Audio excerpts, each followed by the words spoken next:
Hey guys, it's episode 72 of DuckCast. With me, as always, we got Zach. Zach's setting the timer because he always forgets to do it before the episode starts. And with us today, we have a special guest, the 8-bit Misfit, or Tim. Hello, how are you doing, Tim? Hey, pretty good. Hello. Hey, so this is actually... I've known... Tim is, this is the first time we've had a guest from someone I've met through Slateside. That was the channel I started a year or two ago, where it's mainly film discussion and more videos focused on an essay style or commentary tracks. Me and Zach do a lot of those actually. And I met this guy. I actually met you because of you know Matt Presents, right? Sorry, I had a little bit of lag there. Oh, are you familiar? Are you familiar with Matt Presents? Yes. Oh yeah, definitely. Yeah, I've spoken a little bit to him too. I've definitely spoken more to you, but me, you, and him made childhood trauma videos when that was the trend going on. And I found Matt's channel when he made his and watched his video, and I liked it. And then later, he uploads a video where he actually recommends 3 of them. At this point, I had no actual communication with him, but it just turned out he happened to see my video too, and he linked it in his video. And he also had a few others linked, and you were one of them. And I checked out yours, and then we started. I left a comment, and we started chatting. Yeah, it's kind of weird too, because I had never planned to make a childhood trauma video, but I was getting a lot of questions about it, and 8-bit could pretty much have some really messed up childhood trauma video if you really dug into it. And I was like, probably. And so I thought it'd be funny to kind of carry that on, because once I went on and looked at YMS's video, and I was like, I could probably do something with this. I normally don't like to make videos that everyone else has done. That's my biggest thing. If you know anything about me on my channel, I tend to do the exact opposite, just because I can. So it was a little strange doing. But you're cutting out a bit. There's a little bit of lag. Video that kind of like me. Go back a few seconds. Oh, that's fine. Yeah. No, but mainly I was talking about just the fact that my original plan was not to do anything like a trend-setting, video at all. Yeah. Nothing like that. So it was very different for me. Yeah, and it was kind of a trend-setting video. It was more of a low-key trend, though. It wasn't anything like the challenge videos that got really popular or anything like that. It wasn't like anyone pretending to ship themselves across the sea or any shit like that. Exactly. Stupid-ass 3 a.m. videos. But yeah, it was nothing too over the top, but it was something at least I knew I could do something with. I just didn't know if I wanted to do it for sure. It felt like a great trend to be part of, honestly, because it was just such a creative one. I think that childhood trauma... It's mostly for movie buffs anyway, right? That kind of thing. Yeah, it was very entertaining. It was I had so much fun making that video, and I got most of my subscribers through that, and I've always been tempted to do some sort of follow-up, but it's just I know I gotta make stuff I want to make on that channel, or I'm gonna be unhappy doing it. So I just accept the fact that I work hard on something and then 20 people watch it. But my guidance, I think the best way I can say it with the channel, new or if you're having an old channel, whatever the case may be, stick with doing something you like. Don't do it for the money. Don't do it for the ad revenue.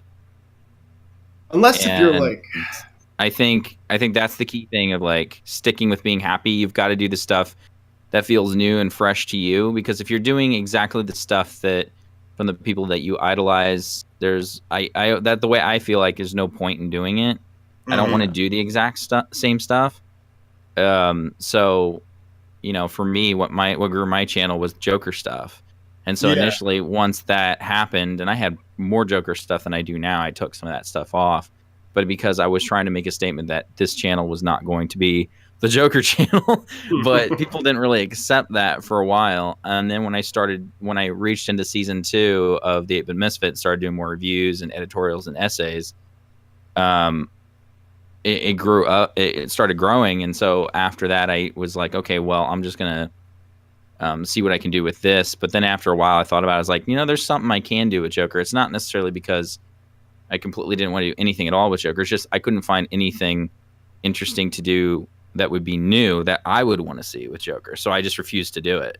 A couple of videos of showing me that I can do it isn't enough for me. You do have that new series coming out, though, right? Yeah, I'm working on a new series right now. Essentially, the idea I had was it would be almost like a commentary approach of a video but it would be from Joker's point of view. If Joker, we talked about it a little bit on the last episode because we talked about how you were coming on. So near the end of it, I pulled up some of the stuff you sent me. I always thought it would be kind of cool to have the idea of Joker getting frustrated with things within entertainment.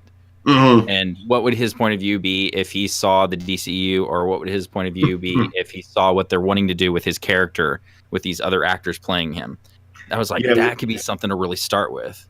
Yeah, that'd be a cool one, actually. Didn't they already replace Jared Leto? I mean, essentially, they keep saying that they're doing a Jared Leto movie, and then they're going to do the Joaquin Phoenix movie separate. It's because I think it's like a different studio. It's not like connected to like the current DCEU right now. This new Joaquin Phoenix, that's his name, Joaquin Phoenix, whatever. Yeah, I always call him Joaquin or. I'm pretty sure Jared Leto's still the DCEU. It sounds like his name sounds like the word walking. Like yeah, true. That's the best way to pronounce it. With a Boston accent, you got to do.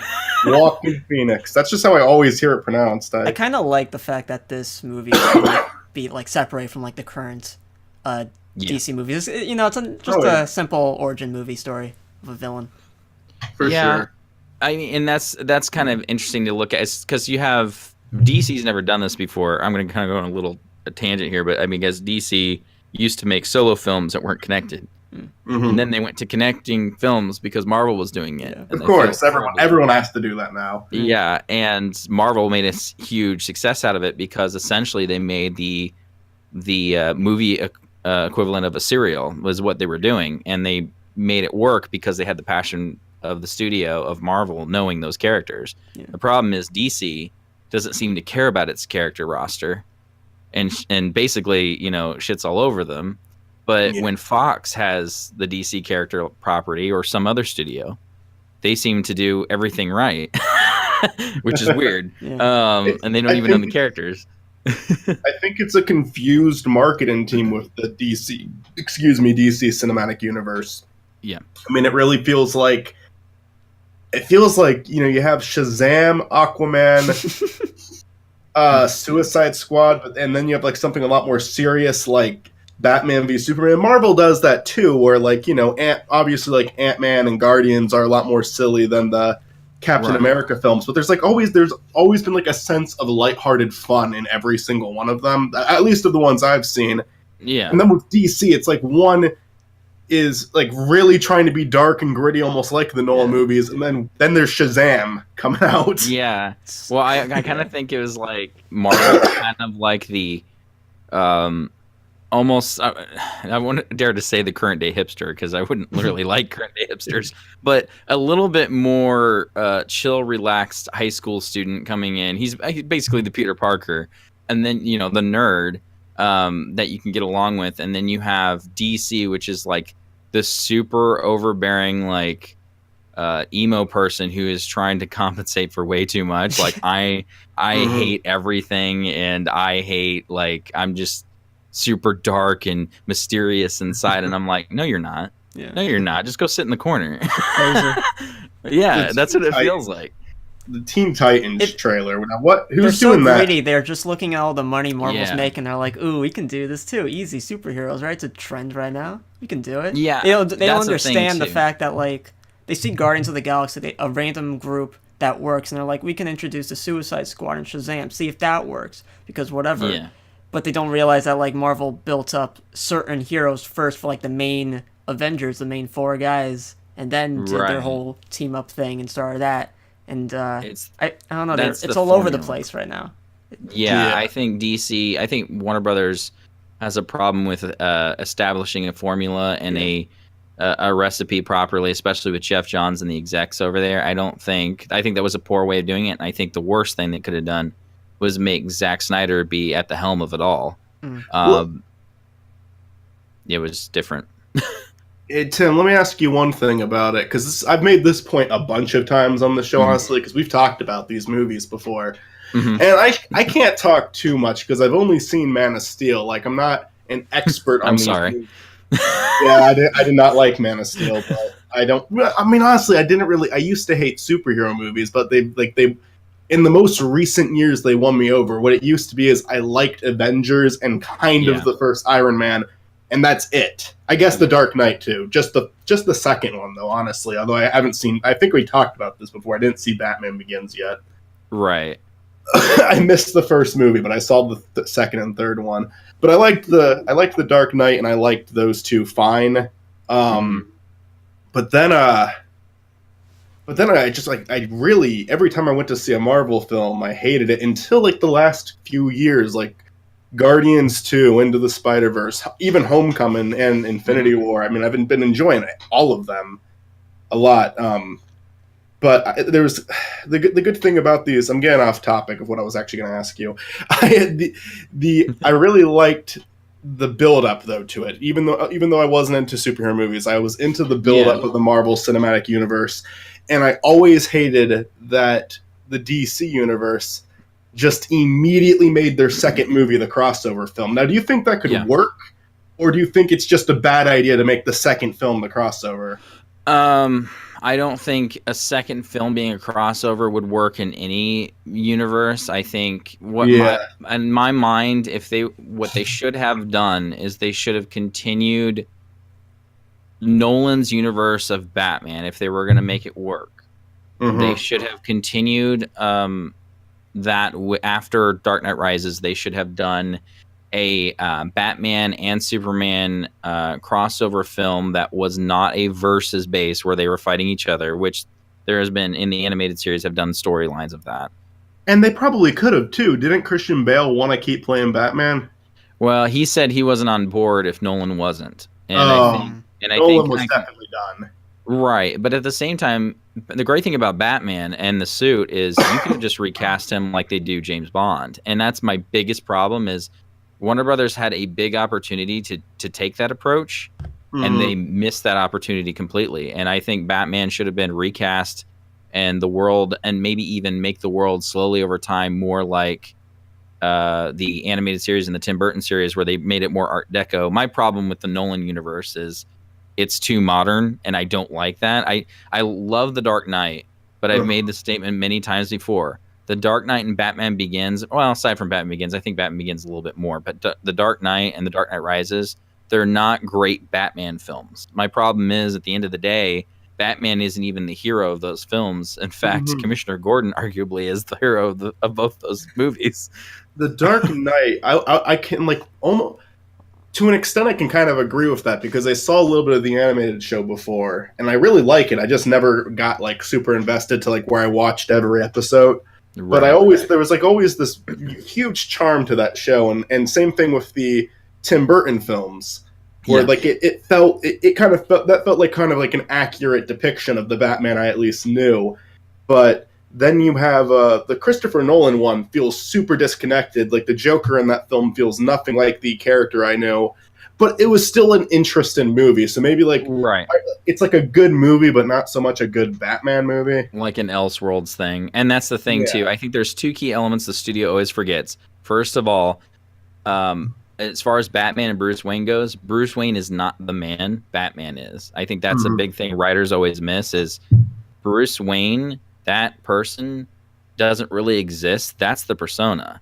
Batman over the time, that's the actual man, and that's what's scary. And I want to see that be written on screen, and no one's done that properly as far as I'm concerned for live action. And I also think another thing they miss is just the way they choose to tell the story and not having the Art Deco style that Burton established and the animated series established, because the reason why that Art Deco exists and that old-timey style, that 1940s 50s, you can't really tell what year it is it keeps that entire story of Gotham City timeless. And And by doing so, you've made Gotham City a character in itself, and that has to be a thing.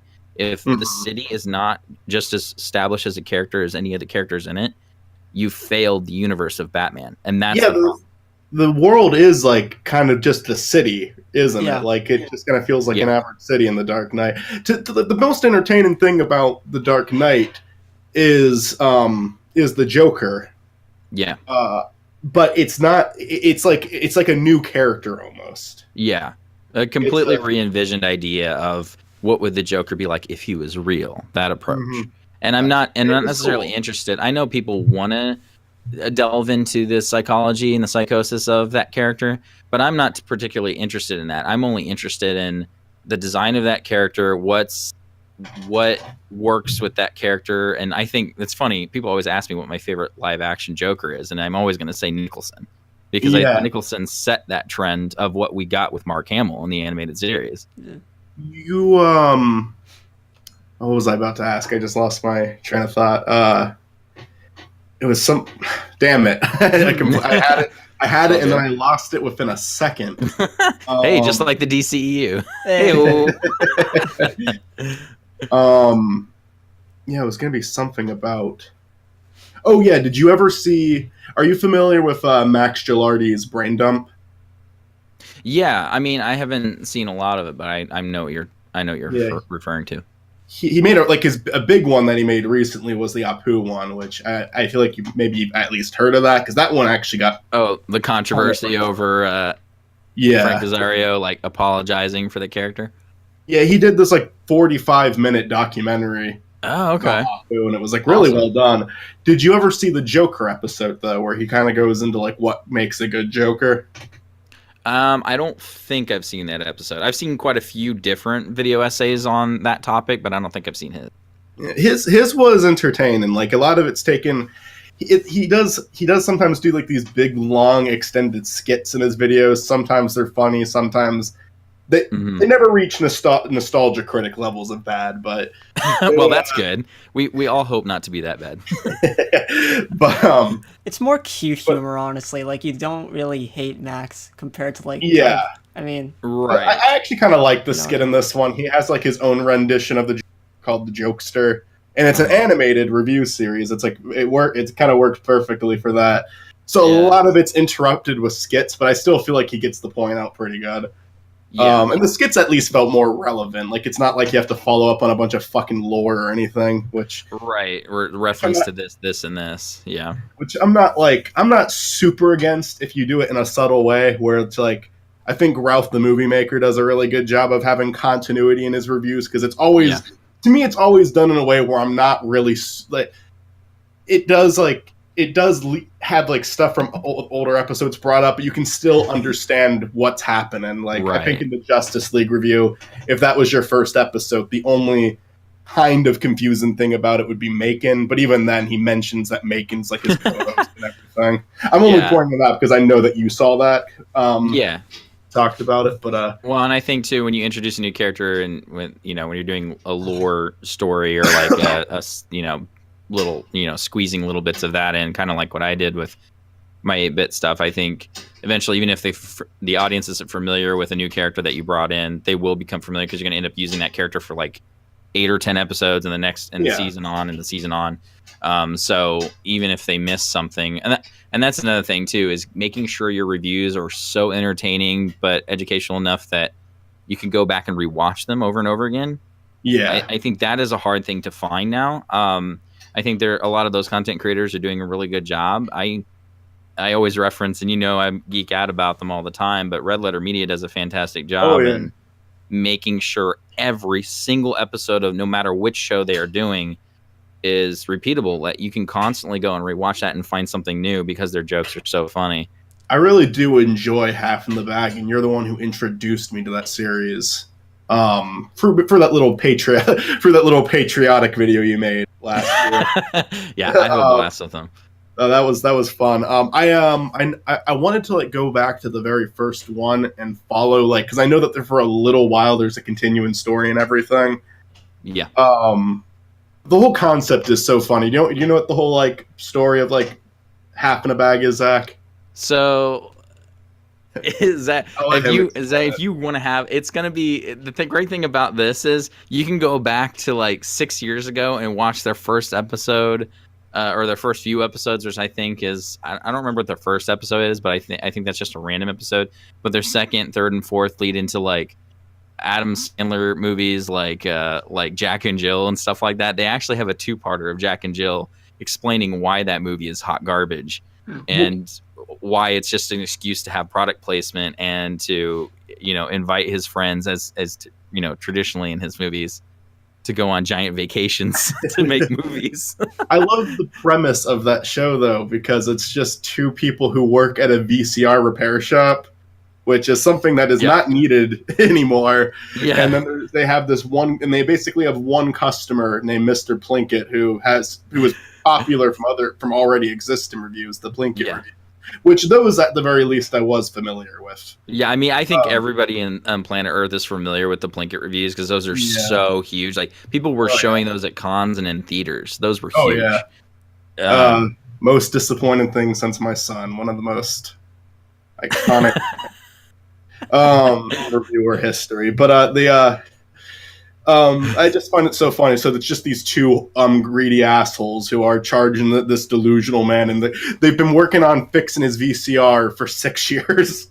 So for his Night Court tape.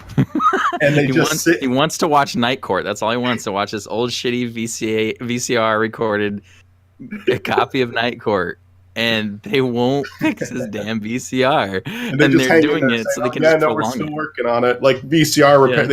They convinced him that VCR repairs are this big complex thing, and we're 6 years. How long has the show been going? 6 years? I want to say roughly 4 or 5, maybe close to 6. I mean, they've been doing content for a while, but now they've got Best of the Worst and stuff. So I'm trying to think, maybe roughly almost 5 years for half the bag. And they've still been fixing this guy's VCR. And they're still fixing it. That they're doing their job. Like hasn't been misled at all. Well, they did a one episode that made me laugh where Plinkett, they had destroyed Plinkett's life so much over the years that poor Plinkett got so upset that he lost money from them. They overcharged. So he goes in. This is what he does. He goes in the VCR repair shop that they're in is the drugs. So he goes in because he thinks it's the drugstore. He has to go get his medicine, right? Gotta get that heart medicine. And he goes in there to get his heart medicine, and he pays like through the nose. He's paying so much. It's like I think it was like $400 or whatever. He's running out of money, and the guys just take the money and they give him they put spicy candy and shit in like these little fake in these other like drug cartons, and they put it in the bag and they hand it to him. They're like, here. And Mike and Jay are just like, what is he doing? They're like, just run with it. And so they get his money and he walks out. And then 2 minutes later, he comes in with a stocking around his face with a revolver and says, all right, everybody up. He thinks he's in the bank and he's sticking everybody up for money because he needs the money so bad. But he's done it to the same 2 guys, same 2 douchebags in a row. And they're just like, oh, shit. And they're freaking out. But they get their comeuppance, which is what's great, that they're complete assholes. And the fact that they will camp out in his living room in his dumpy house, and Mike's an alcoholic. That's the great thing about his character. He's the alcoholic. Jay's the one who judges him and is like a random film nerd that knows every trivia you could ever hope to wonder. And he knows all this shit. And you're like, why does he know a detail about a show from 1970s being connected to said television? Like he knows all this stuff, and Mike just looks at him as like, you're a loser, and then pops open a beer, his 50th beer, and then starts drinking.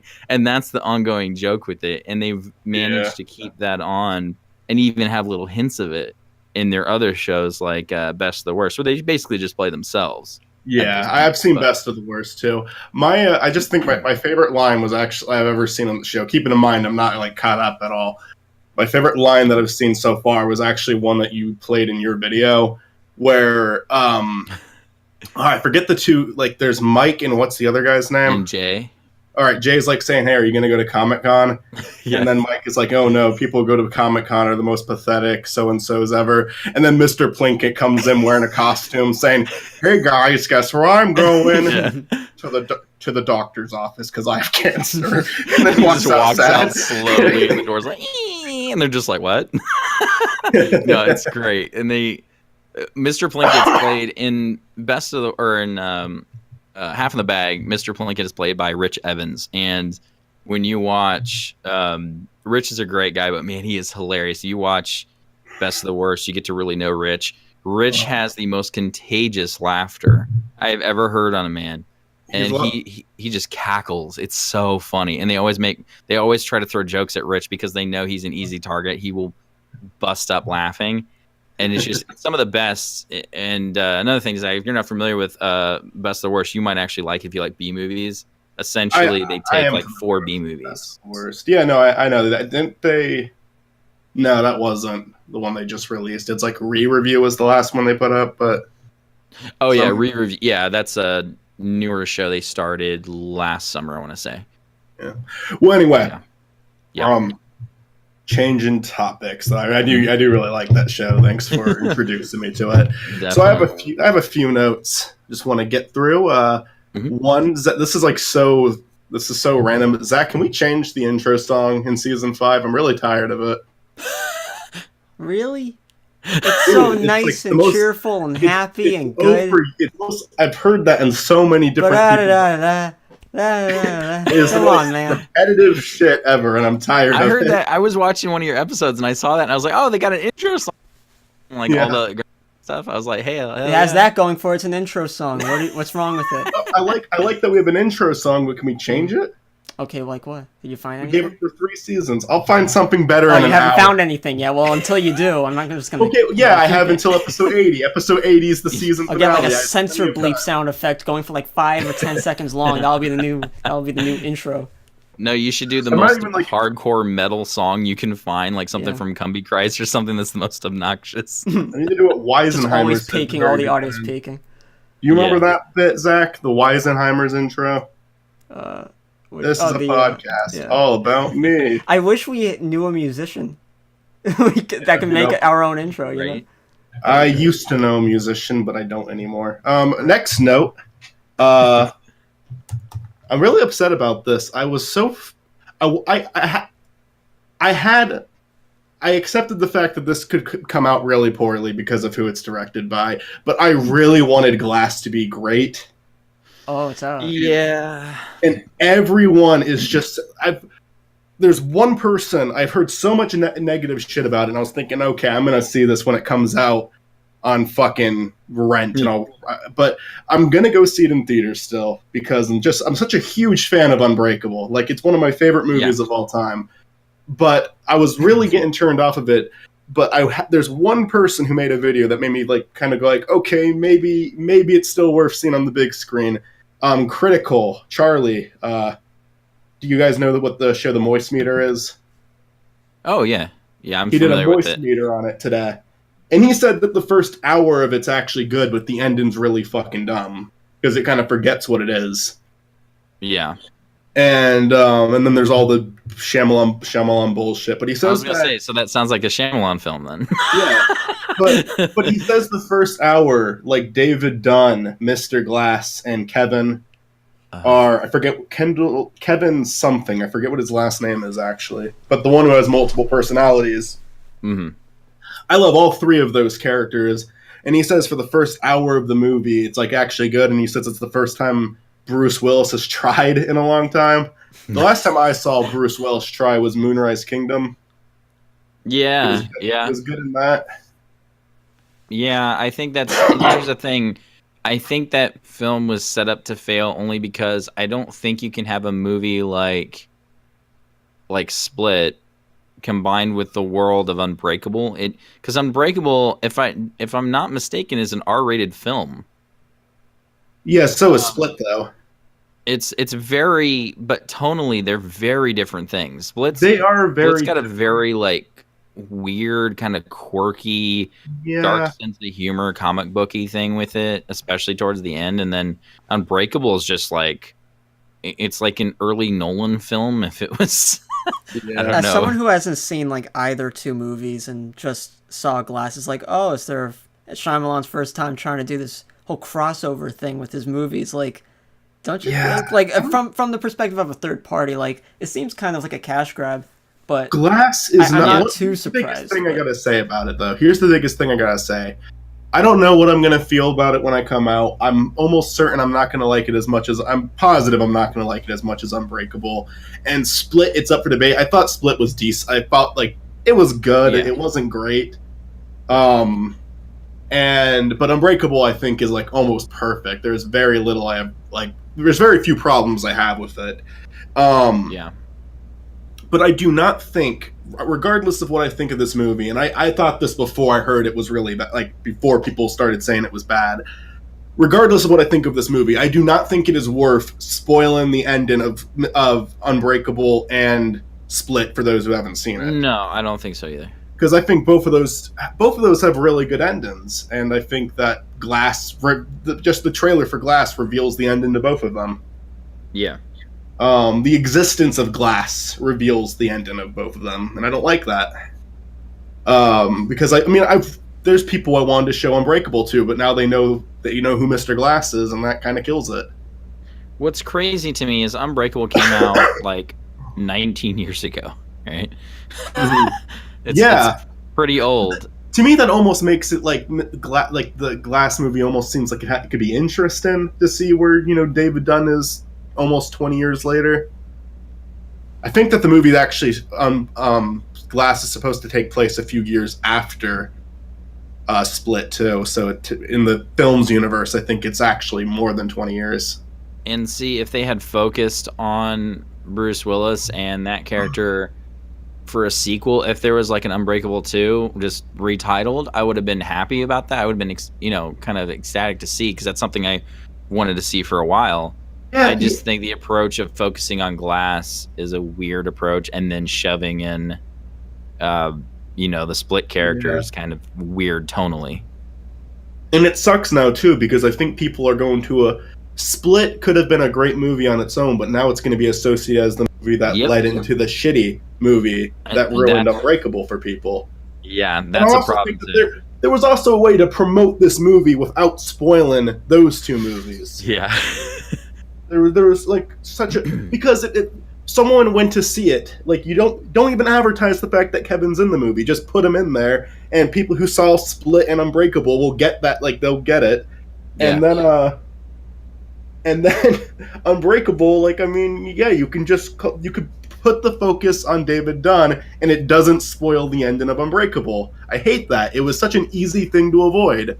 Could have done the exact same story, just advertise it differently. I think the marketing could have been fantastic if they just could have done like the old movie days, except even more ballsy. Just one trailer.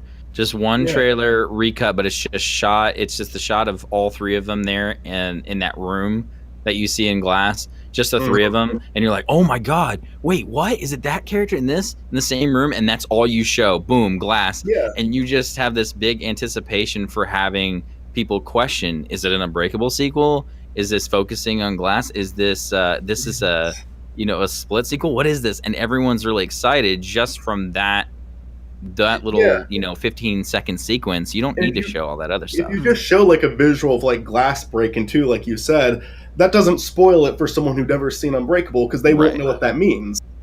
Yeah, they won't get it, but everyone else will. It's kind of like them playing the score to Unbreakable at the end of Split. Only people who saw Unbreakable knew what was happening there. And I don't think that the ending of Split spoils the ending of Unbreakable. Right. I saw Split, and I was confused at what the hell the ending meant, because I didn't see Unbreakable. I saw it in theaters. And then I heard, it's a follow-up to Unbreakable, from Unbreakable. Cool, I'll check it out. And I didn't know anything about it. Like, I didn't know anything about. I just knew that the films were connected somehow, and I was able to enjoy the great ending that Unbreakable has. And Zach, even though we're kind of like saying a lot right now about it, I don't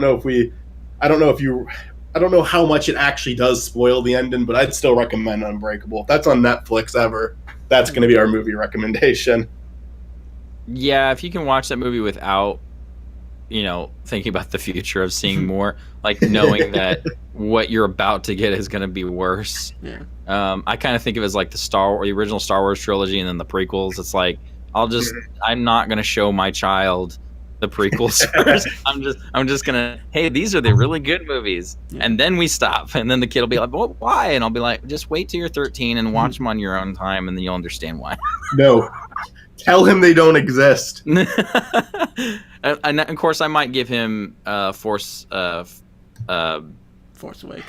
Force Awakens. I almost said Force Unleashed. Oh my gosh, my video game brain. But yeah, having Force Awakens, I might put that in there because I think there's great stuff out of JJ's. I did not like Last Jedi, so there's certain things I would kind of nitpick, but I would rather he go through the newer universe than through the prequels and be completely lost as to what's going on. I did actually enjoy The Last Jedi, but it's a movie that I completely admit that like I shut my brain off for it. Yeah. And I don't have a connection to Star Wars. I didn't really watch it as a kid. I watched it when I got older, and I thought they were fun.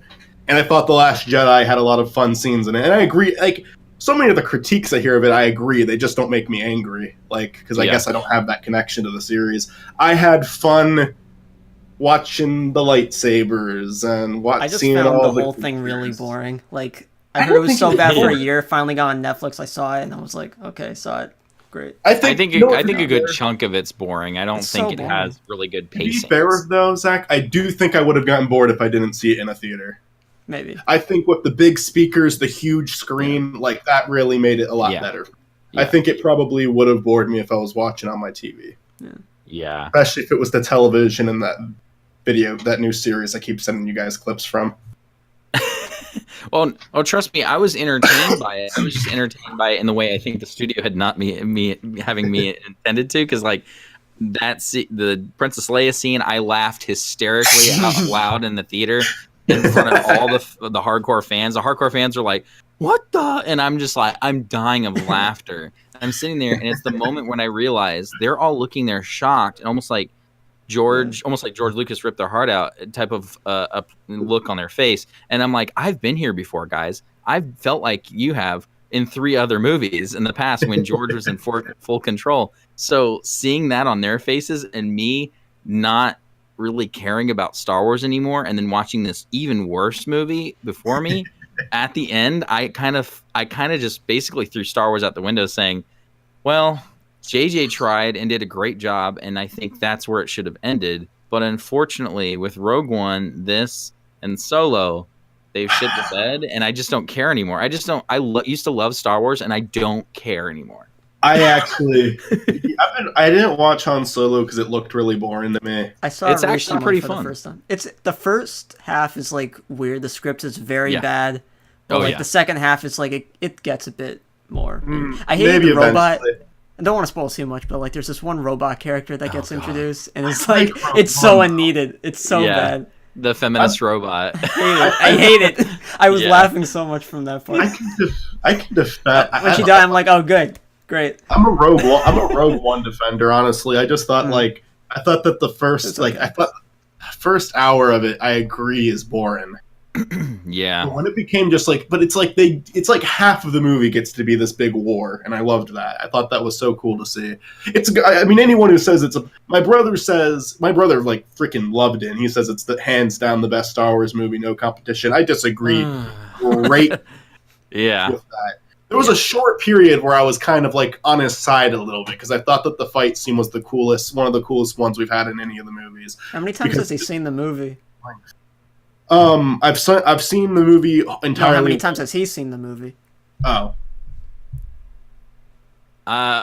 For me, No, I meant like your brother. Oh, his brother? Oh, my brother, Eric. Because if you saw the one time and said just then, and didn't see it a second time, maybe during the hype of it, yeah. It's different when you have a second or third viewing. I realize the flaws. I rewatched it. I skipped the first, like, all the boring shit. See, here's the problem for me is like, and I would argue even with your brother, I'd say there already was the best Star Wars film of all time. It's called Empire Strikes Back. It's called the Holiday Special. Oh, that's great for a whole nother set of reasons. But I just like I hate arguing that with people because I always say the reason why Empire is the greatest Star Wars film ever made is because you can watch it on its own without any connection to the previous film or a connection that there is going to be a sequel, and it holds on its own in storytelling alone. I thought, honest to God, I had a lot of fun watching the third one. Like, out of all of the original trilogy, yeah. Yeah, Jedi's fun. I love Jedi's intro for sure. I get why people like the second one most. I like Empire because it has the balls to be so grim and dire at the end. It was the first time I'd seen that as a kid, and now people have that with Infinity War. Yeah. I actually really loved Infinity War. Like, I rewatched it recently. It's the only time I've ever rewatched a Marvel movie. I'll definitely Spider-Verse. Yeah. I actually kind of want. I told this to Zach in a previous episode. I don't know what's like the nominations aren't out yet, but I actually like want that over Isle of Dogs, and I can't believe I'm saying that for animated picture. Yeah, I can agree with that. Like, Isle of Dogs is amazing, but it's a great movie. I think it's just like the animation techniques in Isle of Dogs. It's like almost unfair that these two movies had to come out the same year. Well, it's a good thing the Lego movie hasn't come out yet, or that would be a nomination. Maybe. I don't know. Like, the first Lego movie is amazing, but the second one, I don't know. Like, I don't think a Lego even. Yeah, I don't think the Lego movie could get. I don't think its sequel could also get the wins or the nominations like the previous film. I don't know. I hope Disney doesn't give it to themselves this year because they don't fucking deserve it. Because they often give it to themselves, and if anything they release this year beats fucking Into the Spider-Verse or Isle of Dogs, like, they're so full of shit. Was there anything that Disney has this year that could make it to the Oscars that would work? I'm trying to think what animated features. So. You got Wreck-It Ralph. Ralph Breaks the Internet. No, thank you. Which Zachary saw. So, what did you think? So bad. It was worse than like the trailers in my opinion. It was actual trash. And I love how like there's so many people that support the movie online, and I just don't. I think we saw two different films. I don't get it. Well, did you see it? I don't. It's not. Yeah, I did. I liked the first movie a lot. Yeah. I thought it was very inventive. I thought it was well written. I thought the comedy was pretty fun. But the problem is the second film does nothing in that same category. And the idea of putting it all into the internet world was a big bad move considering we just had the Emoji Movie. That is a huge part of why that movie has To be fair, I'm pretty sure that Wreck-It Ralph 2 like was worked on before that came out. Yeah. In general, though, you are pandering to like the gaming community, and you shift to like they shift to all the shit they own. Makes no sense. Yeah, but they were promised Mario, and they gave us no Mario. I'm not gonna watch Wreck-It Ralph 2 though, because it just doesn't look like there's anything in there for me. In the trailers, the only funny thing to me was the fact that rabbit exploded, and that was funny. Such a quick joke, and it was funny because of the kid's reaction to it. Like, yeah, that was horrible. That was. I forget if I even saw that in theaters. Did they take that clip out? Or was that only in the trailers? I think they completely rearrange it. I don't even know if it's in there. I don't remember seeing that in the theater. Yeah. So they took out the one funny thing they had and replaced it with more dumb stuff. My favorite part was the executives in the beginning of the movie IMO. Oh, yeah. That was so weird. I'm doing pepper training, by the way, because you're doing that still. I was a little bitch last episode. So I got to keep hot peppers? Yeah, I've been eating hot peppers on the show. I got to help. Oh, man. I should break out some ghost peppers. Oh, shit. Oh, yeah, that'd be fun. Yeah, it's Disney. The last film that I've really enjoyed from Disney recently was Zootopia. I thought Zootopia was a blast. I liked it. And I think there's a few. Oh well, of course, like Coco was pretty good and things like that. I don't like Coco as much as people love Coco. They're like, well, you're Hispanic, you should really love Coco. I'm like, really? Should I? And I'm like, yeah, it's good. You know what? Honest to God. My two favorite things about Coco, because I did like Coco, and I'd agree. Hold on. Yep. There's something happening. No, you're good. Okay. Sorry. Shit. The two things I loved about Coco, and I agree it's not as good as it was built up to be, but it was good. It was enjoyable. One, that scene where you first see them going into like the land of the dead and everything. You see like that, just like the design of everything, like the little orange leaves on the ground, the bridge, all the different designs of the skeleton people. It's just like, I mean, that to me just felt like classic Pixar right there. I felt like I was a kid again seeing it. Yeah. I haven't seen anything.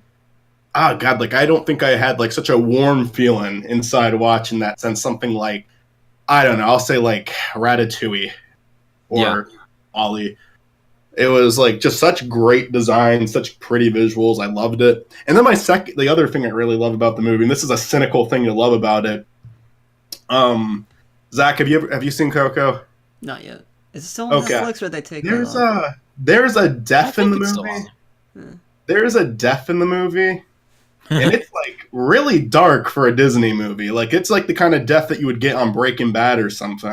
I'm just imagining a skeleton getting shot with like a 9.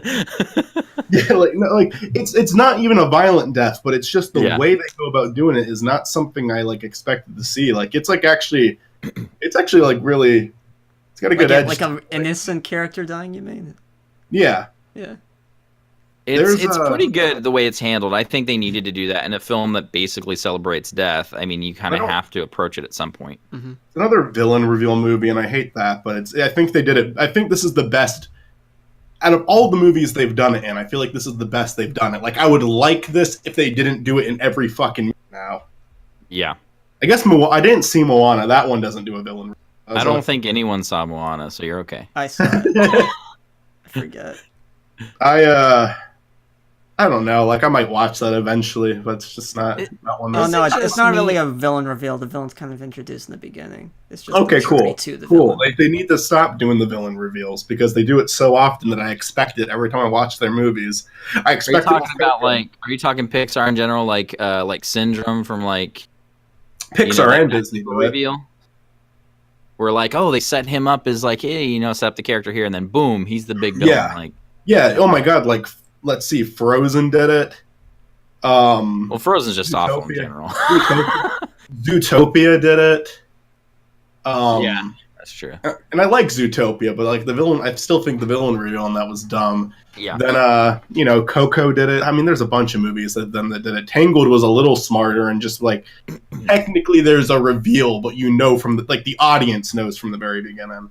Well, at least it's not the liar found out storyline that they were doing for years, like Bug's Life of, lying to the group to get his way and then falling for the, loving the group and then, helping them in the end and being found out that he's the liar. Like, they've done that little tidbit in animated features for, we're talking about like the mid-90s all the way through to the mid-2000s.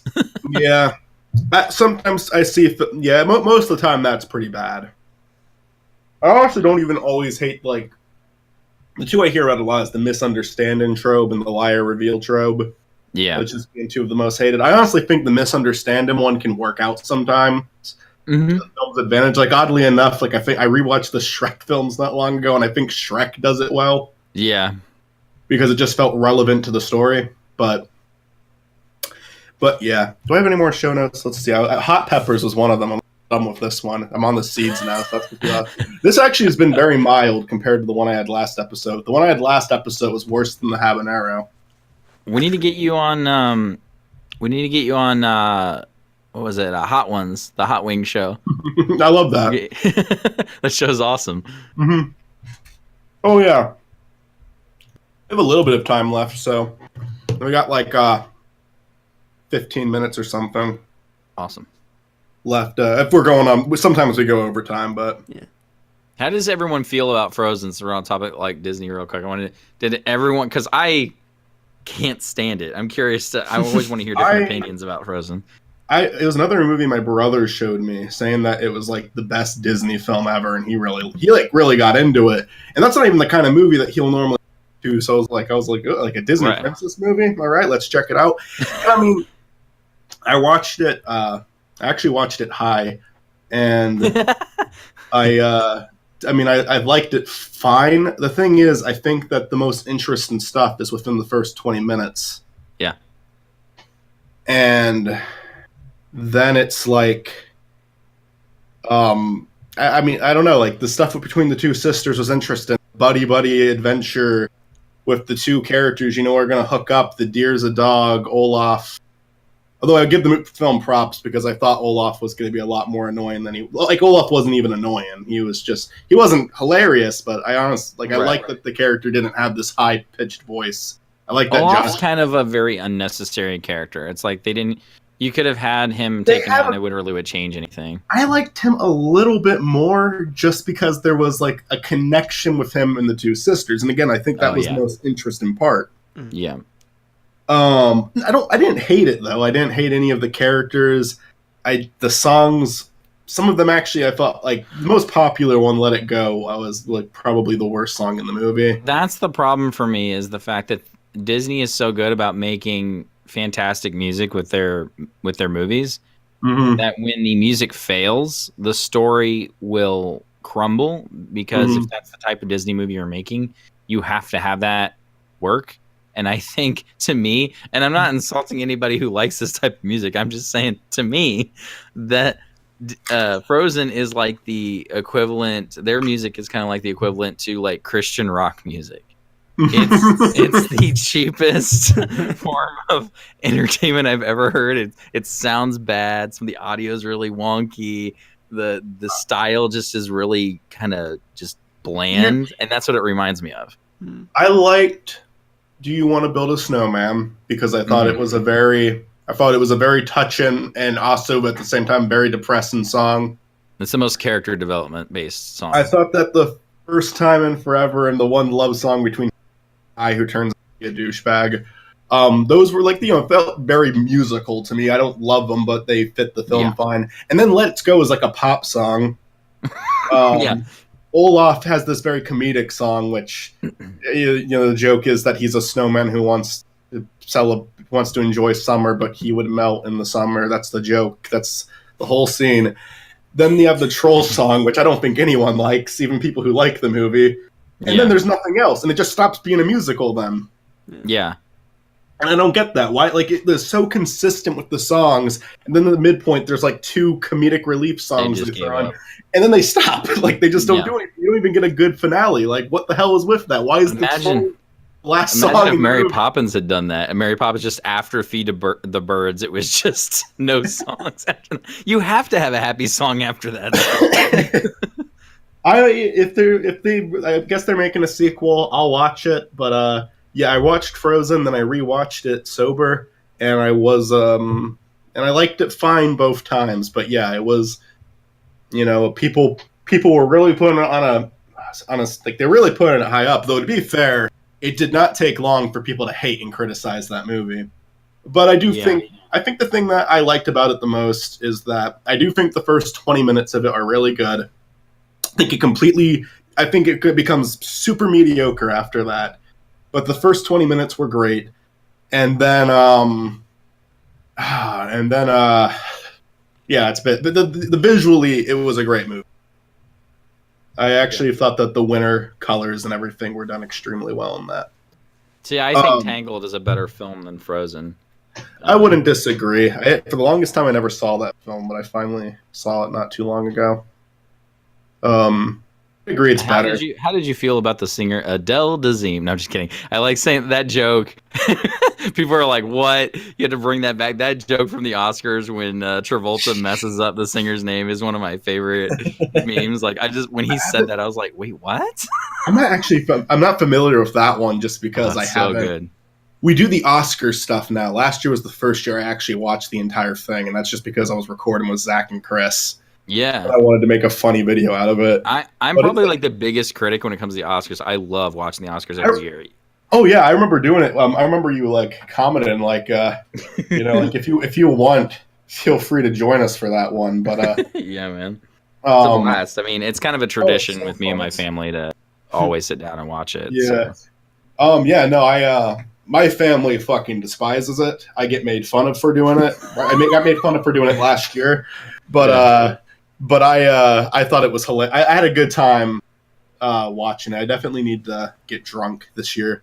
Watch it. I don't think I was drinking last year. That was the only downfall. I didn't get drunk. Do you watch the Oscars, Zach? Is that something that you do?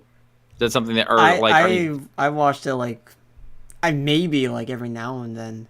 But last year was the first year like Mike that I watched it the whole way through just because we're recording, we're making memes out of it and whatnot. So I feel you've mentioned talked about some you've acknowledged the Mackle and Zach videos. I think you know this. That's Zach though. He's the cartoon head next to exactly. Who did the Oscars with me last year. So did Chris. Oh yeah, I was rolling during that video because I watched that and soon after, and I was like, oh my god, they brought up all the shit I wanted to bring. I was dying. It's fun. If you're doing it with your family, they're no worries, but if you want to join us, you're welcome. And it was fun watching it, and now there's not going to be a host this year, and part of me is so fucking glad. Jesus Christ. Another part of me does not feel like this means the show is going to be shorter now. Makes me feel like they're going to find new ways to pad it, because why would they make it shorter? And I can think of a million reasons to make it shorter, but why would it be in their best interest to make it shorter? And with Kimmel hosting last year, I'm kind of I'm fine with those. Please. I feel like it's going to be significantly less irritating to watch, so I'm thankful for that. But I'm almost going to miss Kimmel because he is just such an easy target. Kimmel is funny. Every time Kimmel, and I think you saw me tweet this, I said, Kimmel is kissing the ass of all the feminist women in the front row over the hashtag MeToo movement. Now, let us not forget, this is the same man who hosted nearly, 12 or 15 years ago, a show about sexism. I know. The most sexist show, the Man Show. And I'm sitting there thinking, who are you to sit here and talk about this topic? Me and Zach were talking about him last episode and how he did blackface in his old days. Look at you, Mr. PC. Yeah. No, he used to be he's a pretty funny guy who used to go with roll with the punches and just go for whatever he thought was funny. Now I know everybody in Hollywood. I can't do that. I must suck up to them, and I have no interest in a comedian like that. I have never once found Jimmy Kimmel funny or entertaining. The only thing Kimmel ever did that I liked, was this Breaking Bad skit. Not even a Breaking Bad. Oh yeah, it was Bryan Cranston's Sweet 60, and Jimmy Kimmel was the worst part of it. Yeah. And it dragged on way too long. And I will admit, in the Man Show, Adam Carolla is the more talented, funny guy. I like Adam Carolla better. I think he's funny. But the name sounds familiar. He's always the one with the really kind of up there voice. he's got a podcast too. He's really funny. He's the guy who comes in. He'll be on a show with doctors talking about actual medical conditions, and he'll come off the cuff and give his 2 cents, and it's hilarious every time because he's no expert and he knows that. I'm no expert, but I think you should just go home and find a girlfriend and make love and know what the real life is about, stuff like that. It's just stuff that makes no sense. He's hilarious. But yeah, Oscars. I'm looking forward to them. So Zach, what do you think of Frozen? Just real quick. Oh yeah, greatest movie of all time. 10 out of 10. It's good. Sequel right now. I like Jack's sarcasm in that answer. I like Jack's Films video. I like Jack's Films idea for the sequel, Frozen 2, Just the Trolls. Either of you ever see that video? I don't think I've seen it, but that's an awesome title. He did a little animation where it was, and he hired someone. Hired Rage 19 to do the animation, but it was like he does the voiceover, and it's Frozen 2, just the trolls. No Elsa, no Anna, no Olaf, just the rock trolls. And it's an hour and 30 minutes of them making rock jokes. So essentially it's going to be an overly stretched out Pixar short, what Pixar would do for a short, except they're going to make it for an hour and a half. I'd watch it. The possibilities. Exactly. I don't know. The one thing that I really like, as far as animation goes, I don't know if you guys like the How to Train Your Dragon series. I've heard those are good. They're fantastic. Yeah. If you really want to watch something that makes a character like actually grow over time, that you actually get invested with, kind of like the Harry Potter series, I think it does a really good job. I heard it was like DreamWorks' third great series because, Shrek ended badly, but like the Shrek films were very enjoyable for a short period of time. Kung Fu Pandas were good. Yeah. And then How to Train Your Dragon's like their next big one. And isn't the third one coming out this year? Or did that already come out? It's coming out, I think, next summer, like in May or April, something like that. Okay. Yeah. This summer. Is that the finale? Yeah, I think it's the final one. That would be the third one. There's also a series, if I remember, there's on Netflix. Yeah, DreamWorks does most of those. I mean, it's not good, is it? From what I've heard, it is. But I've also heard like the Tangled series has some great moments in it too. I started watching that, but like even the Big Hero 6 series, people praise that too, and I'm like, okay, I'll have to check these out because they're evidently pretty good and genuine. But like, I've never been disappointed with the movies. Anyways, I think you can watch the movies and not watch the series and still be totally fine with the characters. For me, a series based on a series of films is always a red flag. But maybe that doesn't have to be if they get the right people on. But Disney used to do a really good job of it back in the day. We look in the '90s and like the Disney Afternoon stuff, because remember they even did like Aladdin as a series. Yeah, but was that good? I don't remember that being good. I saw a few episodes. It was okay. It's like, as far as it like having like genuine character development, not so much. There were some villains that had more character development. I remember I tuned in one day and there was like an Aladdin Hercules crossover, and that was like awesome. Yeah. There was those shows I remember watching. Cool. Disney Channel as a kid that were based on movies. The only two that I remember that I liked, but I don't really remember any of the shows too well, is like the Lilo and Stitch series I really liked. So good. Because they got creative with all the different types of aliens. Mm-hmm. And then I liked the Timon and Pumbaa one too, because it was like, that show was basically just like family friendly Ren and Stimpy though. Like the characters were nothing like their movie counterpart. Like they made Timon a huge asshole. Yeah. And I guess Pumbaa was the same, but I think they dumbed him down a little bit. Well, they even had a Little Mermaid series too. I do remember that one too. I don't remember. I remember watching it. I don't remember like quality at all because I don't remember a single episode. Yeah. Well, the series is better than the sequel direct-to-video movies. Yeah. The direct-to-video movie. Oh my god, I saw so many of those as a kid and thought they were legitimate sequels. My parents fell for that. I have to say that like some of them were decent. Like at least going off memory, like decent in terms of like the original movie was only mediocre too, and the direct-to-video sequel's mediocre. But I don't know. Maybe I thought Lion King 2 is pretty good as far as its music goes. I don't think its animation was good, and I think story was okay, but yeah, I mean, I remember liking Lion King 2. I remember liking 1.5 actually. Yeah. I liked the Lady and the Tramp sequel, but honestly, that one I haven't seen since I was like a little kid. There's a Lady and the Tramp sequel? How did I not know? Yeah. Well, like honestly, it's one of the movies that look they gave it for some reason that they gave that one like full budget because the animation looks almost as good as the actual movie. Like, of course they did. I don't even remember a single thing from the sequel. The sequel, I don't. The thing with the sequel though is like it's just like the first one. It's slice of life. The only thing about it, like the other ones, always did these stupid stories where there had to be like this big villain, or they had to. Mm-hmm. Like the fucking Hunchback of Notre Dame one was ridiculous. They had to give him a love interest, or they had to take something that some of them took the Cars 2 approach where they completely changed the genre. Oh god! Oh god! But then Lady and the Tramp was literally just like it was just more slice of life. That's it. Except they had a dumbass villain dog, but aside from that, it was just slice of life, and it was fine. Yeah, they had this villain dog with a deep, edgy voice like this. Of course. So they were like, we're channeling Balto right now.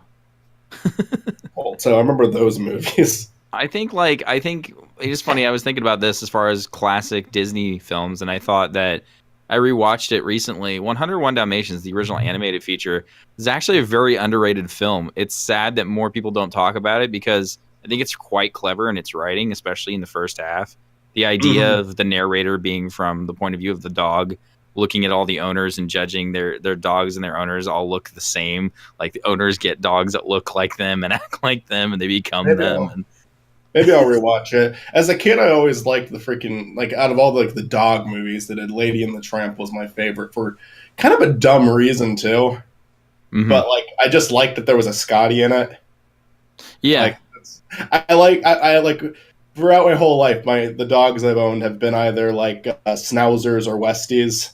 Oh, okay, nice. And Scotties are very close, and and friends of mine have Scotties, so I've been around Scotties. I've watched them for weeks before, but I have a very soft spot for those kind of dogs ever since I was a kid. So that's why I liked Lady and the Tramp. One of the characters is a Scotty. I remember it being really sad and depressing towards the end. One of the dogs gets ran over. Yeah, but survives. It's the older dog. Oh yeah. And then the Scotty howls because he's sad. It is actually taken like very seriously, though. They did a good job. That Disney's always good about like making kids cry over dead animals. Yeah. Like just stop Disney. The direct-to-video stuff though, I don't remember any of them too well aside from those two. Mm-hmm. Except Hunchback, which, oh my god, like why would they do a Hunchback 2? And didn't they do a sequel to Beauty and the Beast as well around that time? They did like 3. Yeah. They did 2. There's a direct-to-DVD Tarzan 2 that was technically a prequel, but they called it Tarzan 2. Oh, Tarzan 2. I hated that. A lot of them did that. I'm getting PTSD. Oh, I like the idea of the Little Mermaids. I mean, not Little Mermaids. Sorry, the Peter Pan sequel. That one was in theaters, and that one was actually really fun. I remember seeing that. The only bad thing, honest to God, I saw that one in theaters when I was a kid, and I liked it. The only thing, looking back at it, is they use a lot of stupid pop music, and it's really weird. Yeah. Yeah. Like, I mean, they don't just do it once. It's like throughout the whole movie, and that makes it not feel like a genuine sequel because the music doesn't match the originals. And the original has like some very like distinct, memorable music that gave the movie a lot of its tone, but the second one is the movie really terribly because when you have pop music in a thing that happens in like supposedly it's supposed to happen in like the 1900s, but then you go or whatever, and then you go over to like you look at something like the Goofy movie, which has pop music in it, but somehow that's less dated than the sequel to Peter Pan. Do you believe in magic? I guess the environment works for the Goofy movie. Wasn't that the college one, right? So it made sense, right? I think that one's the one. The college Peter Pan, you wouldn't expect pop music in generally. I love that. I loved that as a kid. Actually, shit. I didn't grow up with the original Goofy kid because we just had good. We just had the college one. Yeah. Oh, yeah, the Extremely Goofy movie. I remember that one. And the now direct-to-video one. Now I look back at it, and it's just really weird because it has ESPN logos throughout the whole movie. Yeah. And they have and the big sporting event at the end is like an actual sport. It's the X Games, like an actual sporting event. It was it's a little crazy because Disney used to treat their stuff really pretty serious. Like you look at something like, I mean, Goof Troop was big, but you look at something like the Goofy movie, which doesn't need to take itself seriously. It just needs to be a wacky road adventure, which it is. But it has some really emotional, tugging that totally work. There's some stuff in there that's like relevant even to me and the way I felt about my dad. And I'm here watching it with my dad and my mom when I was a kid. And I'm like, man, I'm a little asshole. Like I'm a moody little teen asshole. Like that was a wake up call for me, that movie. And I remember just like, holy crap, Disney did that with that movie of all the movies. and then I'm here watching the sequel saying, yeah, skateboarding, cool. The disco scene was awesome. The disco scene. Goofy's actually a pretty hip dad. I just love Goofy as a character anyways. Like he always I love like the like old really classic characters. Spirited Goofy. Yeah. The one that was like super sexist and like awful. The classic. Yeah. Oh yeah, those are the best because he gets abused in those shorts. Yeah, he was like, they just made him like an asshole. Some of them though. I didn't know that those existed until I was older, and I thought that was hilarious seeing him like that. Well, if Donald Duck can be a Nazi once, Goofy can be an abusive father, I guess. We have Yeah, that's actually a video on this channel. Just a small clip of Donald Duck saying "Hail Hitler." I just clipped that. The fact that exists. That's awesome. That is. You should bring that full circle. That should be the new intro. Yeah, you should splice that in, like it just kind of glitches in with your actual footage. That would be hilarious. Or if it's like we keep the original intro and just right in the middle, just throw in the clip and then continues the intro and the episode. Well, here's what you do, Zach. You intersplice that footage that just glitches in there with the scene from The Lion King where they're like marching and it's like the Third Reich, and then you also splice in actual Hitler footage and you just mix it all in there. I'm afraid. that shit's not safe anymore. Hey, people with a great sense of humor will get it. Yeah. I mean, Zach's Jewish, so if he can do it, Yeah. So I guess we got. If anyone has the right to make fun of the Nazis, it's you, Zach. Great. Zach, I actually temporarily forgot you were Jewish, so I guess we got our pass. There we go. Good.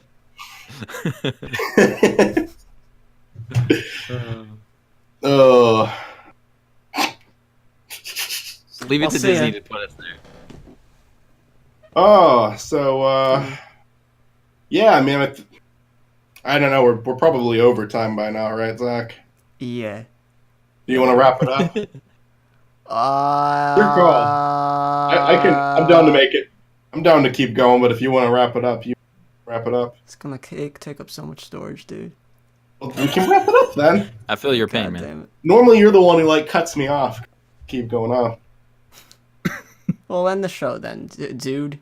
All right. Well, thank you so much for coming on, Tim. It's been fun. First time we've really got. I was gonna say at the beginning of the episode, but never did. This is the first time me and you've actually spoken, video or audio. We really just. You came onto a few of my live streams, so I would be speaking, but it's the first time I'm actually hearing you talk, outside of one of right. Not typing in comment sections and all that. So no, it's been a blast. Thanks so much for having me, guys. It's been good to be able to talk about all that stuff, and it's great to be able to have that on social media. Time just flew by with this one. I had a good time. Awesome. I like that we have a guest that has a lot to bring to the table, not a lot of stuff that we usually talk about on here. Oh yeah, or in depth, as much in depth. Next episode. Wait, did you talk to George and the other guy?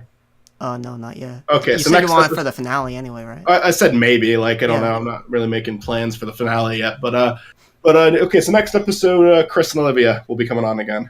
Yeah. Chris will continue holding his role of the every season club. We'll have to see I'm not sure about the other Chris and Mitzi, but probably. I don't know.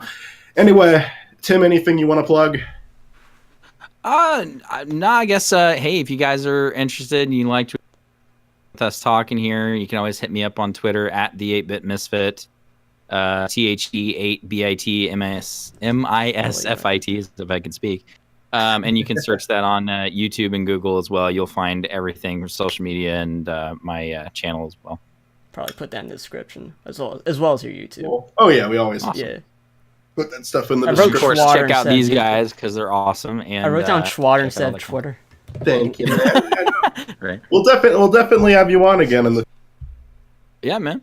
Anytime. You could be on Derailed too. Anyway. Awesome. So thank you so much for coming, and thank you for having me. For listening. Bye.